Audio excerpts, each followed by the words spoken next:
Hi, I'm Alicia. And I'm Robin, and you're listening to Bowel Moments, the podcast sharing real talk about the realities of IBD. Served on the rocks. Hi, everyone. Welcome to Bowel Moments. And I am excited because we're doing a special episode that I am entitling A Tale of Two Surgeries. So in a previous episode, you met Stacey Collins, our wonderful friend Stacey Collins, who I think at some point may have to be like a third co-host to this podcast. And of course, Robin. Both of them have had surgery. Oddly enough, they had surgery like within weeks of each other, and they had the same type of surgery. And so, however, they had vastly different outcomes. And so what we wanted to do is, since you heard from both of them about their surgeries, we wanted to do a little follow-up episode talking about their surgeries. So guys, I don't exactly know how we want to start this other than to say you both had the same type of surgery. How close were your surgeries, like in what actually happened? And sort of then also if we want to talk a little bit about kind of what post-surgery, what were your expectations and sort of what happened? I'll tell you my timeline, and then if Stacey, you want to jump with your timeline, and then we can get into the nitty-gritty of like outcomes. I'm like, this is already going to be a comedy. I can tell. No. Well, and yes, I mean, errors. like, explain, because you both had J-pouch surgery. So like, sure, give us kind of the, like, give us the history of the J-pouch. Well, okay, maybe not the history. That seems too much. Give us like what's supposed to happen in J-pouch surgery. What were your timelines? And you first, Robin. Okay. So J-pouch surgery can happen in 2 or 3 procedures. My colon, as you all know, and by all of you, I mean the 10 people who are listening, was removed 20 years ago. So I have been living without a colon for 20 years. So I got to skip that first part of the procedure. Step 1, remove the colon. That was done 20 years ago. So in December of 2020, I had the rest of my rectum removed and my J-pouch constructed out of the end of my ileum, which is the end of your small intestines. And then it was connected to basically my anus, like the sphincter. There's muscles all around there. So that J-pouch was connected there. And I had a loop ileostomy to divert stool while all of that surgery reconnection healed. And then 7 months later, an extended timeline, I had my stoma, my ostomy, I had my stoma reversed. And so I no longer have an ileostomy and my J-pouch is healed. That was my timeline, but that was really an extended timeline. It usually doesn't take that long between surgeries. So how about you, Stacey? Well, when Robin was going for surgery, I was going for my surgical consult. So just talking to the surgeon, getting a lay of the land.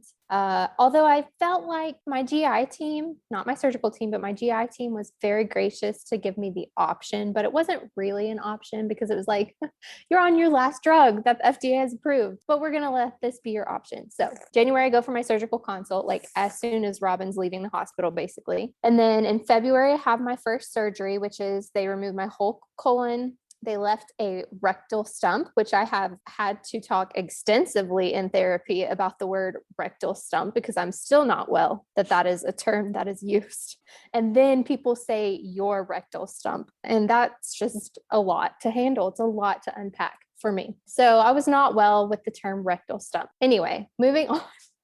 First surgery was in February. Second surgery, I postponed by a few weeks because I needed to go see my sister in Alaska for my 30th birthday. So I had my second surgery in June, the end of June. And then my third surgery, which was the takedown. So second surgery, they constructed the J-pouch. Basically, Robin's first surgery was my second surgery. They removed my rectal stump and connected the J-pouch to my anus. And then the third surgery was just 3 short little weeks ago in August. And that was takedown, where they reconnect everything and reverse the loop ileostomy. So very similar timeline. So I thought my first surgery, I'd be in the hospital for a few days and then be home and recover for 2 weeks. I took 2 weeks medical leave off of work and then be back to work and then a short 10 or 12 weeks later, I'd have my second surgery and then I'd be all done and living my best life again. But I had complications after surgery and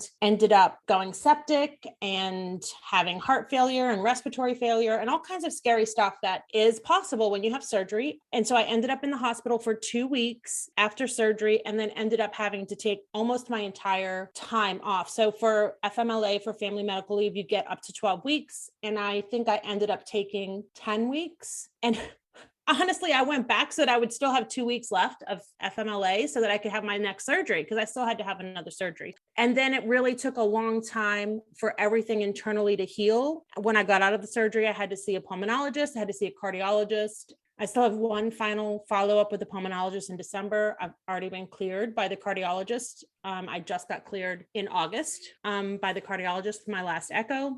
And so it was just a whole bunch of things internally that went wrong, like domino effect. And I mean, I was a little scared going into that next surgery after what happened the first time around. And I have to be completely honest with you guys. I changed surgeons midstream after everything that happened the first time. I decided in May, after I hadn't really healed as well as I thought I should, I did end up changing surgeons halfway through, got a new surgical team, completely different institution, actually completely different city. Completely different state. Completely different state.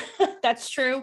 Had all kinds of tests run and then decided based on my comfort level with this new team to move forward with the surgery because the surgeon at that point was like, okay, now we take down the ostomy and see what happens. Like, are you ready to do that? Or you want to keep the ostomy longer? And so a whole bunch of scary stuff happened, but here I am recording this podcast on the other side. So while surgery is scary and things can go wrong, I just said it. I listened to the episode. I still think that surgery should be considered as a treatment option and not a last resort. I think I should also say on the last episode with Stacey, I had just visited the American Cancer Society website the day that we recorded the episode with her. I did not have surgery specifically because of Crohn's related symptoms. I had to have the surgery. Like Stacey, my GI was like, you have to have the surgery. And it was because they found high grade dysplasia, precancer. And I talked a lot about inflammation, like increasing your risk of cancer.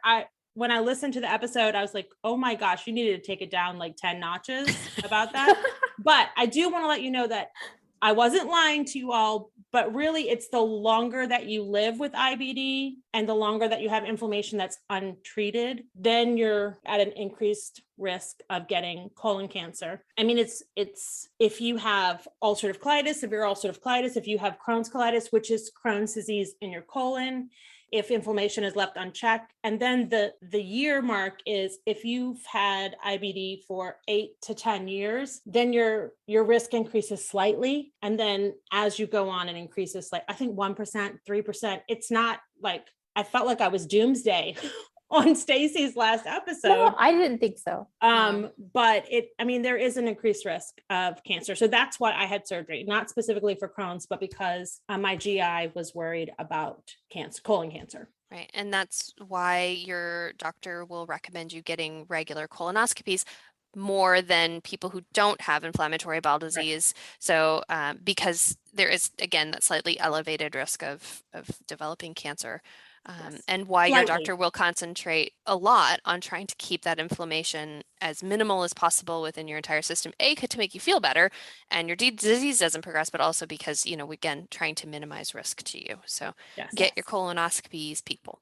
Yes. Now, but Stacey, you did have a different surgical experience, because one of the things Robin and I discussed and we struggled with a little bit is, again, what happened with Robin is really kind of, again, one end of the spectrum as it relates to what can happen with surgery. And thank goodness that's the case, that it's one end of the spectrum, not thank goodness that it happened to Robin, of course. Of course. You were on the other end of the spectrum. Your surgery went a little more as predicted by the surgeons and by your doctor. So talk to us a little bit about your recovery and things that you've learned. Because I know one of the things that you and Robin have gone back and forth about that I hear about sort of peripherally is the things you've learned about nutrition as it relates to, having an ostomy and things like that. So you've had some cool learnings that have come out of it. Oh yeah.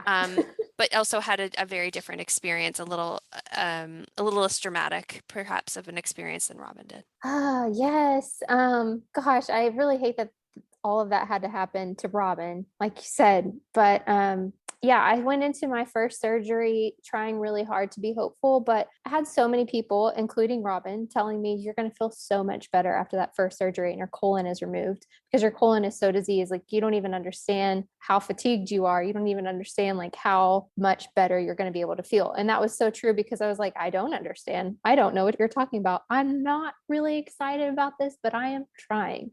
And I was confused because so many of my friends in the IBD community were like, I'm so happy for you. You are going to live your life. And I was like, what? I'm getting my colon removed, you guys. This isn't a success. But now having gone through it, I'm like, oh yeah, this is a treatment option. Like, why is this marketed as a last resort? Or maybe it wasn't marketed that way. Maybe that's just how I always interpreted it. But my first surgery was as soon as I was in the recovery, my very first memory is thanking my post-op nurse just profusely because I felt so much better. Like that was how quick it was for me. I had lived with lower left quadrant pain for years and years. And my first memory was like, that's gone. And I'm not going to say that it was a painless experience, but that chronic pain was definitely evident in my day to day. And it was immediate relief whenever I had my colon removed. So first surgery was hard because it was in a pandemic.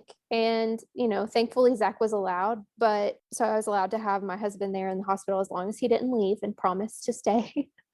And then I was discharged whenever Snowvid happened. And because of the pandemic, I had to have my procedure at a labor and delivery hospital. It wasn't like an optimal GI situation. The nurses weren't familiar with my procedure. They were used to labor and delivery. I was on a labor and delivery floor. And so I did not have any sort of support. My nurse was very much like, do you have cancer? What's going on? And I was like, how about you read my chart? And then she was like, well, I don't understand why you're so young. And then I had a social worker, didn't even have an ostomy nurse. A social worker visited me with like a bath towel and taught me how to clean my ostomy that way with a bath towel.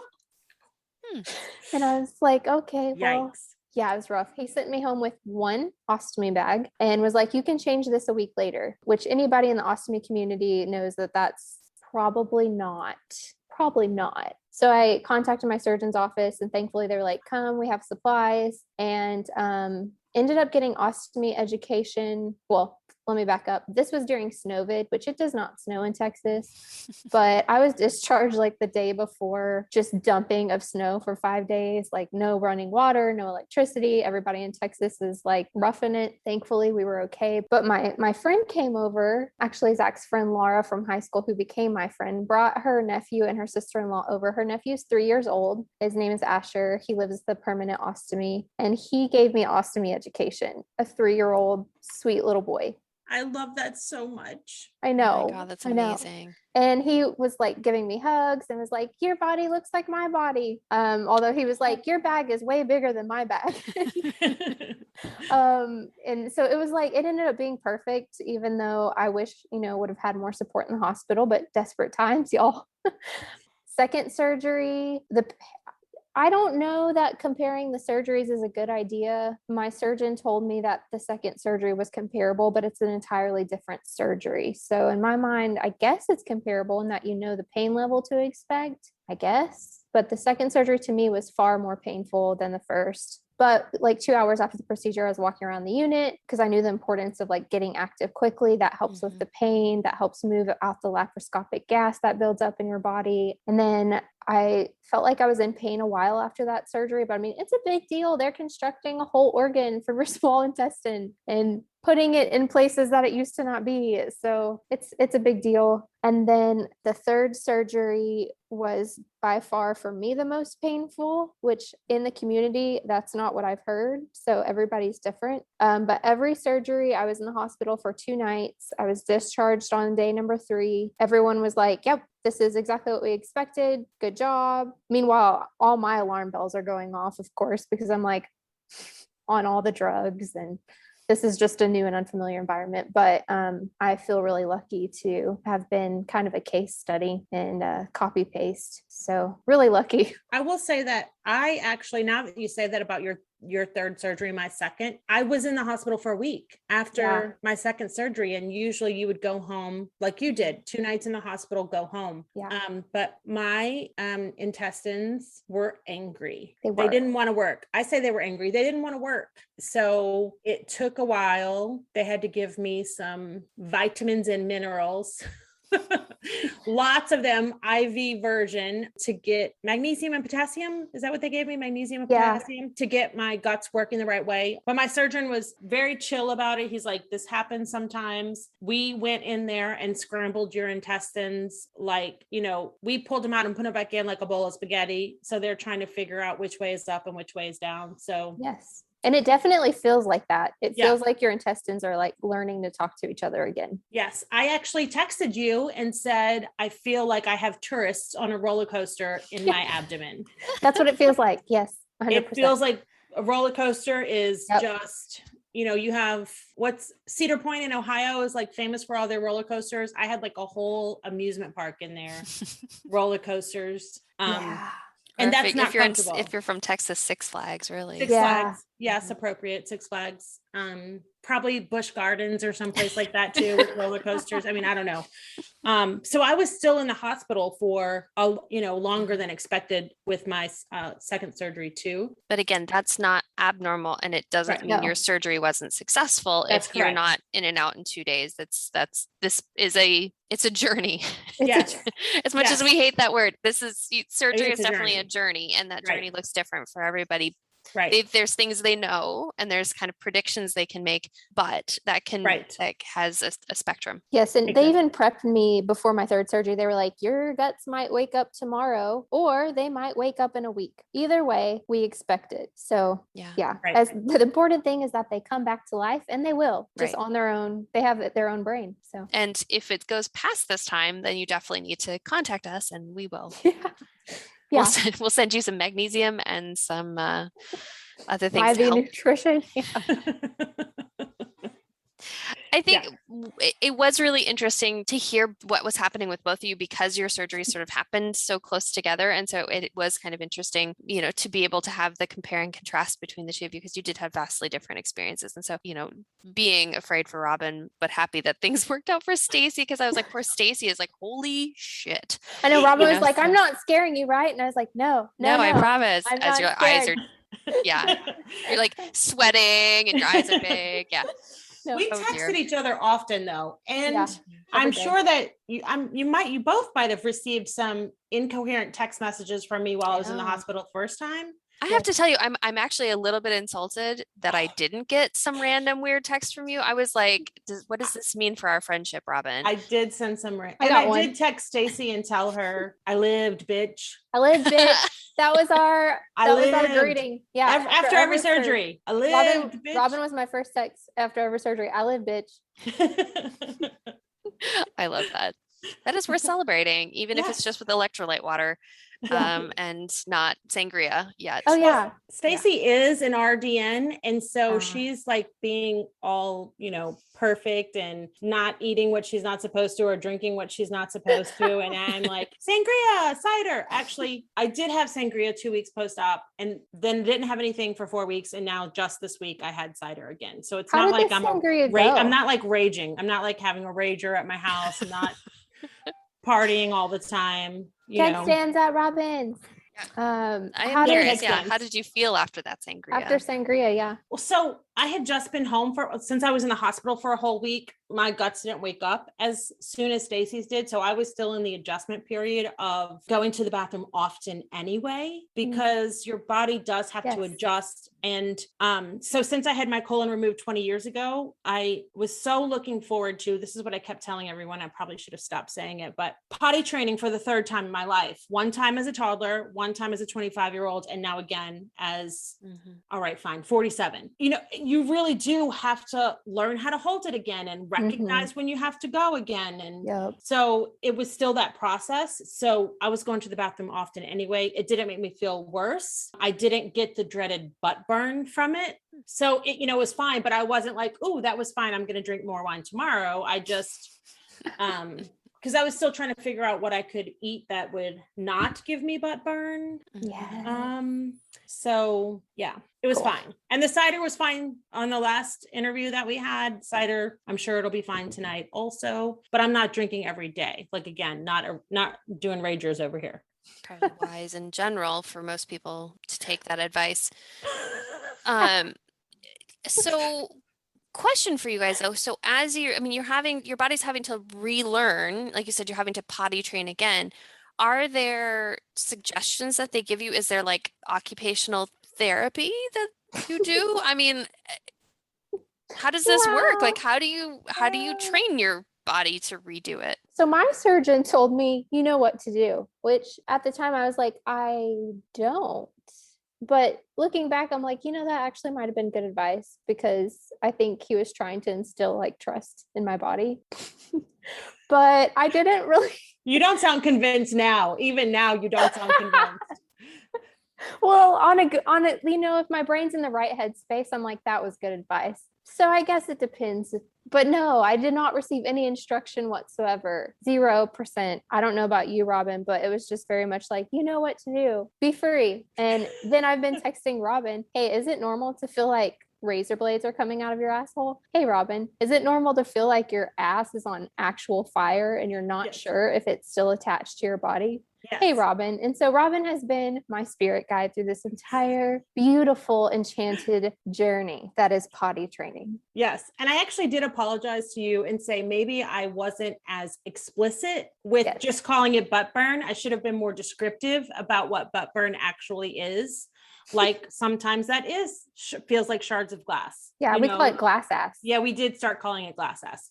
I like that. Can we trademark that or no copyright that? Glass ass TM. We recorded it and we have it via text message. So I feel like we own it now. We own it. So yes, I was texting her. Did you get this product? Did you get this product? If this happened, use this product. Calmoseptine, Cottonelle wipes. Yep. Save my ass. Yes. Also, some people who have IBD or also maybe women who have had babies also have hemorrhoids in this situation. You get them from straining or, childbirth, whatever reason you have them. There's also like prescription creams for that help with the overall sensation of using the restroom afterwards.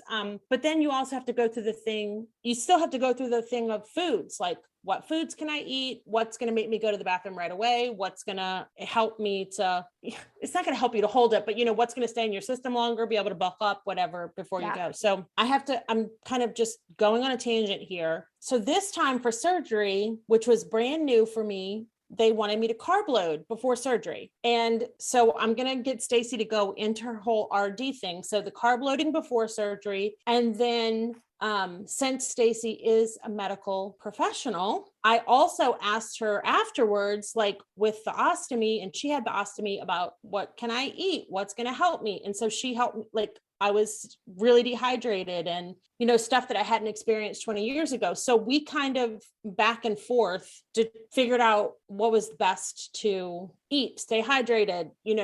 I just felt like Stacey was my partner throughout this whole recovery period. And I did not have that 20 years ago. Like I was just winging it on my own, like just whatever worked. And that's what I kept on doing for my own volition. But I feel like my surgeon after the second surgery, I don't remember him giving me specific direction as to like, this is exercises that you can do that will help you. But also I had to learn how to go to the bathroom in my 20s without a colon. So like it took me a year probably to really find my footing, for lack of a better term, like my body to find the right way to work again. But this time I don't feel like that at all. Like I'm starting to feel recovered, like fully recovered. Whoa. Yeah. Wow. When you carb loaded, Robin, did they have you do like a carb drink the night before and then the morning of? Yes. Yeah. So the first surgery, yes. And they even provided the specific drink that they wanted me to drink. For the second one, they just made suggestions about stuff that I could just get at the store. And it was the night before and the morning of. Okay. I didn't realize that I've spent a good chunk of my life preparing for surgery and nobody told me this. So I feel really ready if I need to have surgery. I feel really ready. That's amazing. Oh my gosh. Stacey, Yeah, am I remembering this correctly that you had an ostomy before? Or was this your first time having an ostomy? this was my first time. Okay. So my first one was the endoleostomy in February and then the loop ileostomy in June. So first time with the ostomy, and yeah, would have Okay. been great to see an ostomy dietitian, but That, Do yes. do those exist? they do. But Few and far between. yeah, Hmm. they're rare. They're like a unicorn. I only know a handful of them, and I don't know where they are in the pandemic. I have no idea. Yeah. Right. No idea where they are. So we want to bulk the stool or bulk the output so you have fewer bathroom trips, but also if things get to stay in the intestines, that means they get absorbed. So we don't want water just like splashway running Got it. through the intestines. So we want it to spend time in there, not too much time. Can I ask you though, can we back up a little bit? Because you had the endoleostomy and the loop ileostomy. Yeah. What are the differences for the people that don't know? And also like, are there differences? Obviously there's differences in what it is, but also are there differences in sort of how it feels or what you would do as a that's patient? interesting. So the endoleostomy is the end of the ileum, basically just hanging out outside of your abdomen. The Got it. loop ileostomy, there's like, I don't know They make how a to- knuckle. I Yeah, call they it a make a knuckle. knuckle. Yes, yes. And so there's like a hole where it looks like a downward facing water spout kind of from your bird's eye view looking down at it. It looks like at least mine did. And it kind of comes out the bottom. And then there's like an opening where they could put dye and stuff into your pouch if they need to check Right. it out. Take like a water hose. Like if you were going to kink a water hose and then stick Yes. it through your abdomen and then slice it so that it folds over. So you're not slicing it completely in half. It's still connected, but it just folds over. Does that make sense? Like It does. The visual of it does. water hose folded in half, stuck out through your abdomen, and they just slice it halfway like a semicircle and fold it out so that it's Right. still whole, so they can still get to your pouch from the bottom half, but the top half, your stool is diverted and it doesn't go Into the pouch. into the That's pouch. not healed yet. That's Okay. correct. So Yes. when you're ready, they sew those two pieces, the water hose back together, and then it becomes the route down into your pouch and thus out of your body. Yes. Your rectum. Got Yes. it. Look at me, you're learning stuff. Okay. Yes. Learning. In dietetics or nutrition school, we do not learn anything, 0% about an ostomy. I don't Oh. even know if that word was in our education at all. So I had no idea what to do. Zero idea. I have an IBD dietitian that I was able to reach out to virtually, but usually I would wait like a week or two after surgery so my brain would wake up. Otherwise, I felt like the sedation brain's a real thing. Yes. And so I was like, I want to make it worth her time to help me too. But I was told by my nurse practitioner to kind of increase fiber. And being the dietitian that I am, I was like, oh, I can deliver. And I ate all of the fiber, all of it, all at once. She did. I have a text message. I want to pull it up because I would like to read it word for word, but it's so far back, I don't think I will get it. So I'm sorry I'm interrupting you, but I have to let everyone know that Stacey texted me and said, is this normal? Like I'm having pain, blah, blah, blah. And I'm like, oh, it's probably just gas. And then just being funny, I said, well, unless you ate beans and corn and broccoli and apples, and like I listed like 5 things, unless you ate all of those things, then it's, and she said, I did eat all of those things. And I thought, I was just joking. I was just joking. I can't believe you ate all of those things. No, that's bad. You are really having pain. You probably have an obstruction. Like this is not. Yeah, it was not great. It was a bad time. 0 of 5 stars recommend. So I was walking around all night, like chugging water because I knew I needed to like move my body and move whatever was in my body out of it. But I was also like, I can't take pain meds because that'll slow down digestion. Right. So I'm just going to have to like bear it. And I remember just like pacing literally all night upstairs at my in-laws' house, just saying like the F word over and over and over and over and over. Cause it was by far the most painful thing in my life. And I told my surgeon about it. He's like, oh yeah, I probably should have been in the ER in a morphine drip, but that was in Snowvid. Like there's no way I could have gotten to the hospital. There's no way I could have gotten to an ER, and there's no way people would have been at the ER to help me. So we made it, but yeah, not everything all at once. Is slow and steady wins the race. Right. This is definitely a time when being an overachiever is not something you should strive for. 0%. Okay.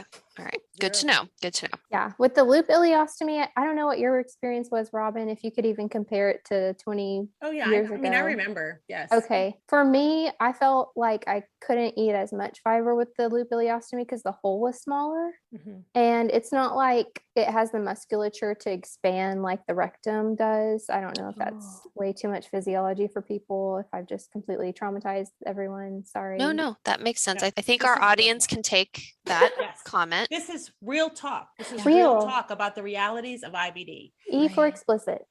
We can be. I had a little bit of trouble with my loop ileostomy. Let's just say I had my end ileostomy when I was 25. Even though I had babies, I had the body of a 25-year-old, and now I have the body of a 47-year-old. So the nurse marked the spot to have my ostomy in the same place as my previous ostomy, which they want you to have as little scarring as possible. So that's optimal to do that. So if anybody is about to have surgery and they're going to have an ostomy, just make sure that when they're marking the spot, you're sitting up, you're standing up, you're bending over to see where that ostomy, where that stoma is going to come out, because the Yes. appliance that you use sticks to your body. And so if you're bending and it's in a crease, Yes. then it's not going to adhere, and you're going to end No. up with leaks, and it's just going to make the process harder. Now you do get used to it. You do learn how to use different supplies that can help the appliance stick better or stay longer, but it's such a hard process. Right after you have surgery, you're tired, let me rephrase that, you're exhausted, you're trying to figure out how to live again with this, and it's not really a good time to wake up with poop all over you time and time and time again. You're not getting sleep, so then it exacerbates the whole situation. So for me with the loop ileostomy, that was the thing that stood out the most, is that the placement wasn't optimal for me. And so it took me a good 4 weeks after getting out of the hospital before I could get the bag to stay on for more than 24 hours. And that was big. Once I could get the bag to stay on for more than 24 hours, I could actually get sleep and, care about what I was eating, not worry about leaking. But I had anxiety the whole time I had the loop ileostomy. I was constantly worried about leaking because I had had so many leaks those first 4 weeks. Right. I never trusted it to stay ever. Right. So you're not leaving the house. You're right when you're even feeling well enough to leave the house. And so, yeah, Right. you're socially isolated as well. So. And even if I do leave the house, I'm wearing the cheapest clothes I own. I'm going to as few places as possible. I have backup I had more than one backup bag, more than one backup flange, more than one backup like I had backup after backup, because that's how much it leaked at first. That part of it was really hard to adjust to, because the end ileostomy was a completely different experience. Yeah. It sticks out further. There's more of a spigot or something. Yeah, it's more of a spigot. It sticks out farther. It's easier for the appliance to fit over it. Yeah. Like for me with the loop, it didn't stick out very far. So You had to like thread the appliance. Yes. Oh, Yeah. okay. So you have to rely a lot more on adhesives that work really, really Yes. well. Okay. Yes. Yeah. So Stacey, Yes. I want to call upon Stacey, professional RD Stacey now. Okay. Because again, one of the things I thought was really, really interesting when I was hearing about your different experiences is also what you learned as a dietitian about living with an ostomy, and how potentially there's diet changes that you can make, again, to sort of, do you need to have thinner output, bulkier output, that kind of stuff. So talk to me a little bit about kind of the things you've learned that you're now carrying forward into your work as a dietitian. Sure. Well, first and foremost, hydration is the most important thing we can possibly do for our bodies. And it's very vividly apparent with an ostomy if you're not hydrated enough. And I know people will say that, like, look at your poop, but it's different when you have an ostomy. You're like, oh, wow, I haven't had enough water today, and it shows. Or you get headaches and you realize you're easily getting dehydrated and you need more electrolytes. So the hydration would be the first and foremost biggest lesson. And then the slow and gentle addition of fiber back into the diet. But once I was able to get the slow addition of fiber back into my diet, I felt like I was able to eat more than I was able to eat before my colectomy. So my symptoms with my ulcerative colitis were far worse than any sort of issues that I had with the ostomy. And yeah, I could eat anything. There were just a couple of things that I couldn't eat together. Like maybe we don't eat watermelon with the mushrooms, with the corn, with beans, with the, you don't do everything at once, but you can still eat a lot. So you can eat a variety. It's just kind of more important how you go about eating it. Is it easier, for instance, to start with like smoothies with kale in them? Absolutely. As a way to start introducing more fiber and helping to bulk that fiber up, but in a way that's maybe a little more easily digested? Yeah. So in the hospital, we, at least me as a dietitian and as a patient having lived through that, we hate the GI soft diet because it's like mashed potatoes, pudding, old people food. You don't have you have dentures. I know that's not a very, it's kind of an ageist thing to say, but that's kind of what the food looks like on the plate. And that's kind of what your experience is whenever you haven't had a decent meal in a long time. You're like, just give me food. But yes, a good way to slowly add fiber into your diet would be to start out with a smoothie, or if you want to definitely start out with soluble fiber first. So like bananas, rice, potatoes. So I would add like bananas kind of mashed up into some yogurt, some cinnamon with some peanut butter, and that would be like my breakfast. Or I would just add it all to a smoothie. And then once I felt comfortable, your body really will tell you like, hey, I need a vegetable. Eventually your body will start telling you things like that. So you can start adding things slowly to a smoothie, making sure things are cooked really well. You don't want to do anything raw for at least 6 to 8 weeks. Okay. Yeah. So lots of trial and error, but it's definitely an adjustment, but it's a lot I learned a lot. Yes. Yeah. I think it's always good advice, especially if you're not feeling fantastic or you're recovering from surgery, not to like try 17 new things at a time. Maybe just 2. Just maybe 2. Yeah. And also I was lucky. I don't know what your experience was, Robin, but I was able to tolerate nuts and seeds just fine once my post-op experience seemed to be like concluding and I was healed. But were you able to tolerate nuts and seeds okay, Robin? Yes. Well, I mean, I don't do too many seeds generally, but nuts, yeah, no problem. Yeah. I was able to eat some nuts, but I also like chew them pretty well. Like I'm not scarfing down nuts because it can cause a problem. Yep. So, I'm already, this whole conversation could just go sideways real fast, real fast. And that one time I had strawberries. Yeah, no, I'm able to eat everything, or at least with my ostomy, I was able to eat everything. And I felt like I heard from the ostomy community that people weren't able to do like nuts and seeds. And it's almost like this deprivation mindset kind of transfers from Crohn's colitis to ostomy world, where it's like, oh no, I'm restricting all this food. And it's like a cultural thing. And like, I don't eat this food and this food and this food, but I was like, more is more. So luckily in time, with a lot of patience and guidance from my dietitian, I was able to tolerate anything really. And I will say that because you said the deprivation thing. So before my surgery, I really couldn't eat fruit because of my IBD. Like I could eat bananas, and every once in a while I would have a strawberry, a few blueberries. Like I couldn't have a smoothie. I couldn't blend it. I could not eat fruit at all. And you really encouraged me to try to eat fruit while I had my ostomy. And I had fruit for the first time in so many years, guys. I had watermelon, and I did not eat an apple. I'm not going back to apples, by the way. I will never eat an apple again, but I had watermelon, and I had strawberries and blackberries and blueberries and just like so much fruit. But then I had too much fruit at one time. Oh no. And so I started moving them to smoothies, and I was really worried that after my reversal, I would go back to not being able to have fruit again. But so far, I'm not like trying to live on the edge. I have a smoothie almost every day now. Yay. So I have a smoothie almost every day. And so far, no Crohn's symptoms from that. But I will also let you guys know that my Crohn's is actually in my stomach. So having the surgery doesn't really make the Crohn's any better. Like my Crohn's is in my stomach. If I have symptoms, I have symptoms. So, but I'm still eating fruit, so I don't care about what anybody says. Yeah. So overjoyed. Yes. Overjoyed.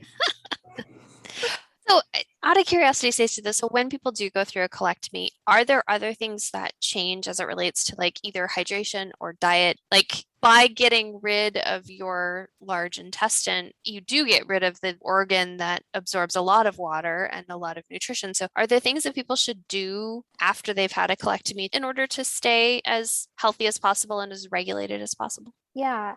So the really cool thing about the body is that eventually the J pouch, or if you resect the small intestine just directly to the rectum, whatever it is, it will learn the role of the colon in time. But I don't know exactly how much time that takes. I can tell you that right now I'm 3 weeks post-op, and I will tell you that things are starting to look less like alien poop coming out of my body. So that's probably a sign that my body is adjusting, learning to reabsorb water and electrolytes. But as far as nutrition is concerned, vitamin D is absorbed in the colon. Vitamin K is produced in the colon. Biotin's produced in the colon. All of that will need to be supplemented after a total colectomy, but doses and labs and all of that should come from your healthcare provider. It's not your dietitian. I'm a dietitian. And what else? Yeah, electrolytes, really staying on top of hydration. If you're feeling thirsty, that's a sign that it's a little bit slipping through the cracks. No big deal. Just add some electrolytes. Electrolytes are absorbed by reabsorbed in the colon. So is water. So you really have to drink more than you would have to drink without a colon. In time, that should probably level out. But if you're going to be a distance runner, if you're going to be any sort of power lifter, athlete, you'll always need electrolytes to help you feel fueled to be able to have that life without a colon. So yeah, there are some changes for sure. Okay. And somebody living without a colon for 20 years, it does level off. But then when I started running 10 years into it, I obviously had to increase my water intake. And water is sufficient for that. Like you don't have to do any Gatorade, or not sponsored by, but any sort of like electrolyte drink. I did not do electrolyte drinks except for on race day because they actually bothered my system. So I would also, if you're a runner, you're not supposed to do anything different on race day than you do in training. But I never listened to that rule on race day. Dear. I did whatever I wanted and lived my best life. And I did everything you're not supposed to do on race day, and I didn't care because I still got to the finish line and felt good. So I would only do electrolytes on race day if it was like an especially hot day, humid, sweating a lot. Otherwise, I just stuck to water. From a sports nutrition standpoint, you're supposed to, if you're racing for more than an hour or you're working out for more than an hour consecutively, just the normal human needs 15 grams of carb with an electrolyte supplement. And a lot of that's trial and error that, as Robin mentioned, you're just not willing to kind of go through as a patient until race day. And you're like, screw it, I'll make it. I'll be fine. Well, I found some chews. I didn't drink electrolytes, but I found some chews I could tolerate. That's perfect. That's what I did instead of like whatever the race provided, Gatorade, Powerade, Noon. That's what I did. Yeah. In my, when I had ulcerative colitis and was doing the half marathons with Team Challenge, I would also do the chews, because a lot of times the electrolytes, they hit your gut all at once and it can be diarrhea inducing. Yes. So, okay. For any runner, not just IBD runners. Yes. I mean, that's good advice to know. Because I mean, certainly, especially for people who are doing like really long distance running, like there's already a chance that things could go badly for you. So do you want me to talk about perioperative nutrition? Yes. Okay. So Robin mentioned carb loading. And the reason why we want to carb load for surgery is, first of all, it's 50 grams of carbs 6 hours before surgery, 50 grams of carb 2 hours before surgery. This is part of an ERAS nutrition protocol. ERAS stands for Enhanced Recovery After Surgery, and it's just supposed to help with glycemic control. So you're not having the blood sugar booms and busts. Whenever you're not able to, or whenever your body's going under a tremendous amount of stress, like surgery, your body will pull fuel from your muscles, which means it's going to be harder to get up out of bed, get moving whenever your muscles are fatigued from being an energy source. We don't want that. We don't want to pull glycogen from the muscle. We want the sugar to be in the blood and available for use, if that makes sense. So that's why we carbo load. It also is associated with decreased length of stay, decreased surgical complications, obviously associated. We don't do cause and causation. It's not going to be a cure-all, but and if it were, Robin would have had much better experience. That's right. That's right.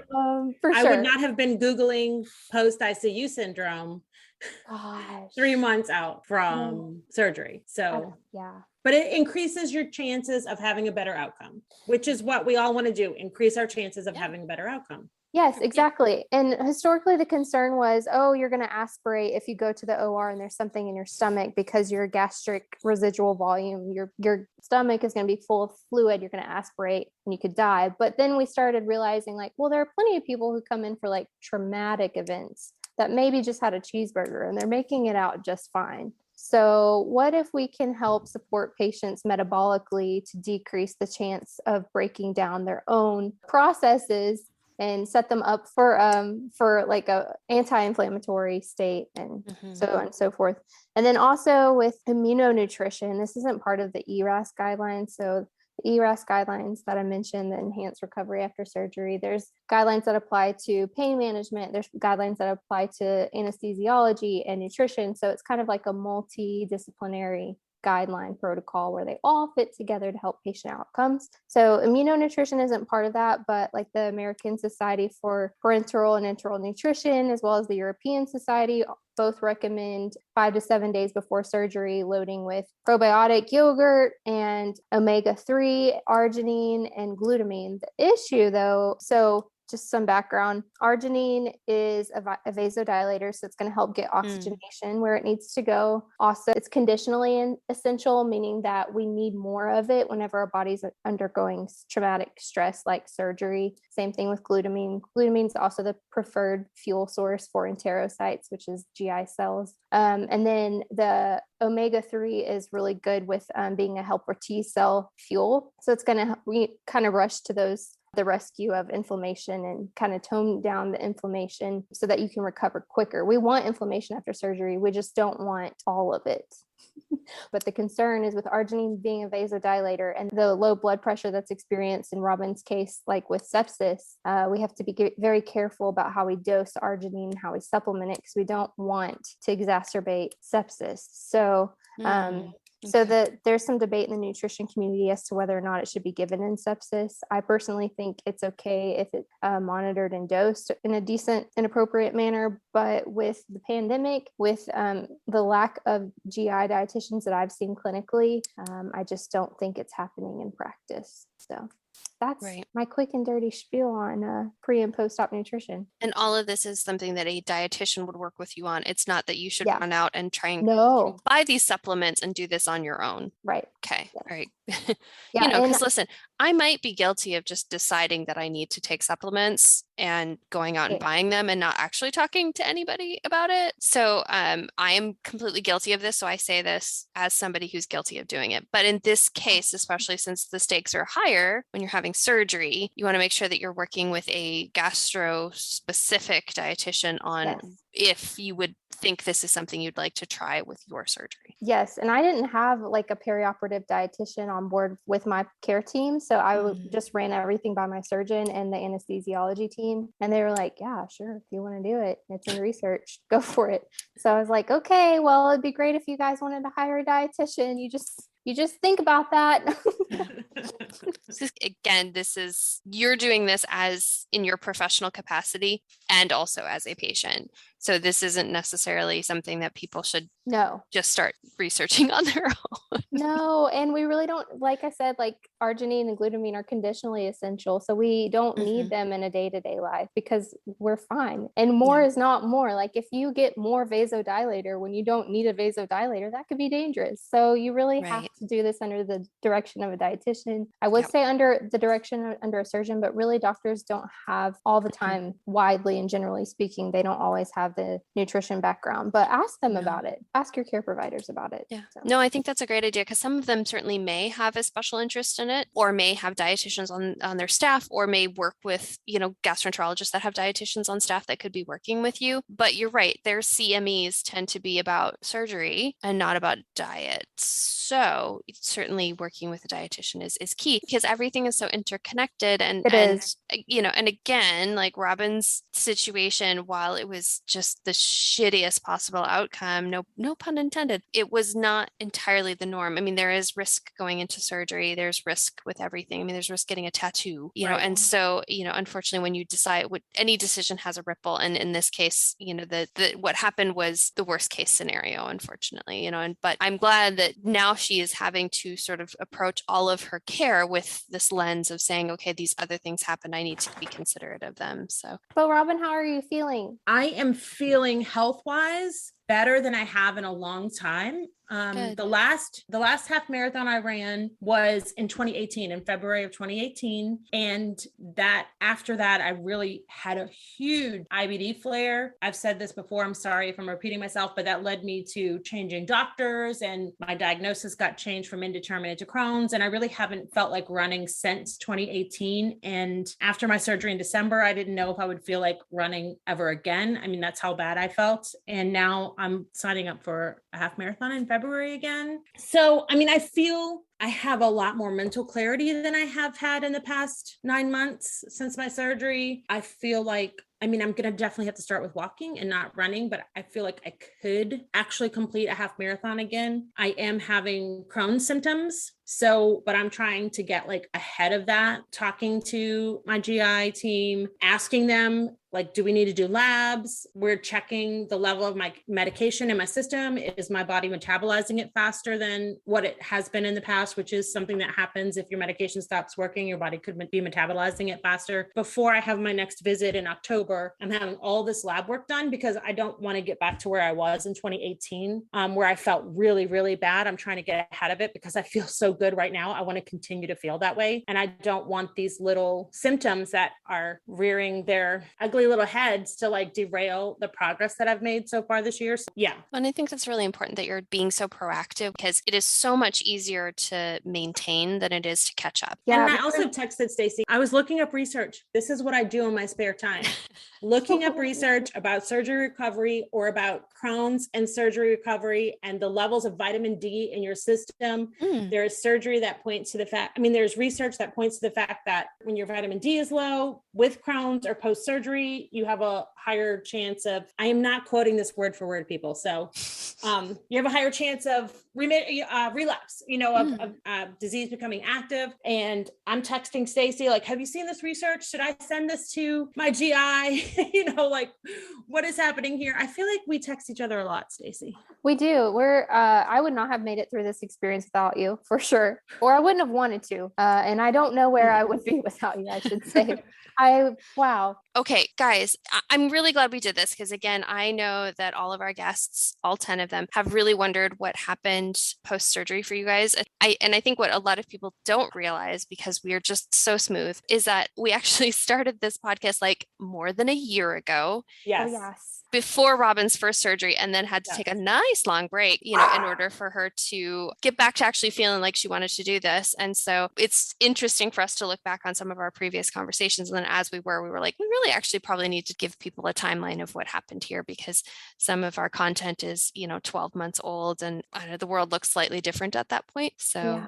But I'm really glad we were able to do this too, because it just is interesting to hear kind of the things you guys have learned and some of the tips that you've learned that you're sharing with people that are potentially going to be having these surgeries, like all the items you should purchase to make sure that you don't have glass ass, which again, TM on that one, and working with a dietitian who can potentially help you with, output for your ostomy, or talking to the ostomy community if you're going to be going through this, so that you are better prepared for all those things, like what to pack and what to, and I never in a million years would have thought, what, I should have them mark my abdomen where they're going to put this ostomy, and then I'm going to bend and put pants on and do all these things and see where this lands. Such a great tip to make this a much better experience. And it's, it's been a really, really hard year, like Robin has said, and I didn't even go to ICU.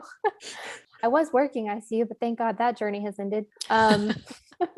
I will say that I would do it all over again though, because I mean, I'm only 3 weeks post-op, but my quality of life, I'm amazed because my shits are the most normal looking thing that has come out of my bum in 9 years. So I mean, 3 weeks post-op, I still have a long, long, long way to go. Like Robin said, it takes like a year to heal from these procedures. But I would not regret. I mean, and I 10 of 10 would do it again. And the fact that you're feeling so much better, and I know, just based on following you on social media, that which it's very fun to follow you on social media, by the way. I enjoy it very much. But it was fun to see you sort of go out and be able to do some of the stuff that you hadn't been able to do because you had felt so bad before. And so it was really lovely to be able to see you like go to Alaska and have this fantastic, beautiful vacation in gorgeous Alaska, and so I think, like you said, these things start to happen incrementally. I think it was you that said this on your last one, that like you don't realize that things have gotten to the point where you're restricting what you're eating, you're restricting your life, you're living in a way that is compromising what you really want out of it, because that happens kind of small, and then all of a sudden you wake up and go, my husband is grateful because we were able to go out for a night. I remember when you said that, I was like, oh, wow, holy shit, like that's remarkable. And so I'm glad that you're getting past that. Yeah, thank you. I'm so glad. I had one more thing. I know we need to go. Oh, no, please. When I was working as an ICU dietitian, I happened to have a patient who had ulcerative colitis, and she had been through every drug. And I live in West Texas. It's rural. We don't have any IBD specialists out here. And I do not tell patients about my experience unless I'm like, okay, they're in a position to where this is appropriate or whatever. And she was upset because the nurse wasn't letting her out of the bed like frequently enough to accommodate her bowel movement urgency. And so she was like, I can't make the nurse understand. So I was able to kind of talk to the nurse about that and be like, look, she's not trying to be dramatic. Like, this is a real issue. And she's too weak to get out of bed by herself. She's in ICU. Gosh. But I was talking to her and she just broke down in tears and was like, I would rather die than have the ostomy. And I had my ostomy and I closed the door and was like, would it be okay with you if I just shared with you like a moment of my personal story? And she was like, sure. And so I like pulled my pants down and I was like, I live with an ostomy right now. And I'm able to eat in the car. And I'm able to go on a walk with coffee. And I'm able to, like, I did a 9-hour road trip in Alaska, and I was able to do that for the first time in a decade. And I know that you're scared. I don't know if an ostomy is in your future, but I want you to know that life is like in full-blown Technicolor if it is. And then I gave her the name of my surgeon. So like if anybody out there is struggling with like, I don't know if the ostomy is, a good decision, I'd rather die. I just want anybody who is listening, any of the 10 people who are listening, to know that it has saved my life and it's given me one to look forward to living. So that's my spiel. God damn it, almost made it through a whole episode without crying, but yeah, no, I think that's okay. Gonna take a minute. Yeah. All right. While you take a minute, I want to add to that. So they don't usually do J-pouch surgery for people with Crohn's because it doesn't usually take, and you usually, you're at a higher instance of having like pouchitis or having, a Crohn's flare in the pouch. And I know that I have a very real chance of ending up with a permanent ostomy because I have Crohn's. So I would 100% live my best life with an ostomy. Yes. I had it for a year the first time. I had it for 9 months this time. 100%, you can live your best life with an ostomy too. Yes. Just to echo. Just to be clear. Yes. Yeah. And I have to reiterate, because yes, if you are feeling like that, if you're feeling that desperate and hopeless, like talk to people in our community who have done this, because there's so many people that are living with ostomies that you don't know they're living with ostomies. You never know, and so take the opportunity to talk to them. If you still decide that's not the route you should take, then that's up to you and your doctor and your healthcare team. But definitely take the time to talk to people who have done this and who have lived very well and who have had that freedom that comes with not feeling just ridiculously awful. Yes, it's good on the other side. It's good. And please see a therapist if you're feeling mental health. Yeah, mental health is health. Yeah, mental health is health. Even if it's just to get somebody to talk you through, to work with you through that process of making the decision to have surgery, that's what mental health professionals are for, is to just help you get clarity and help you get the right information. And if you stop seeing that person after that, that's cool too. Yeah. I started therapy this year because of my experience with surgery, and I'm gonna keep on doing it. Yes. Yeah. I'm going I've to heard keep this on too. doing it. I mean, it's Um, hard and it sucks. And there's definitely it times does. you're like, why the fuck am I doing this to myself? Every day. But but yeah, it's kind of like a colonoscopy. It sucks, but at the end of it, you know you're getting the answers you need. Yes. Sorry, all mental health professionals that I know. I just compared you to a colonoscopy. You're Hey, welcome. we love colonoscopies. Yeah, True. That's true. That's They're right. good in our community. that's right. Well, Stacey, Robin, as always, I appreciate how honest you guys always are and how open you are with sharing your stories. And again, Stacey, I feel like you're just going to be like our perpetual guest because there's so much my more God. that we can talk to you about. And so thank you so much for coming to be our guest. Hey guys, I'm Stacey. If you guys enjoyed this episode, please feel free to rate, review, and subscribe.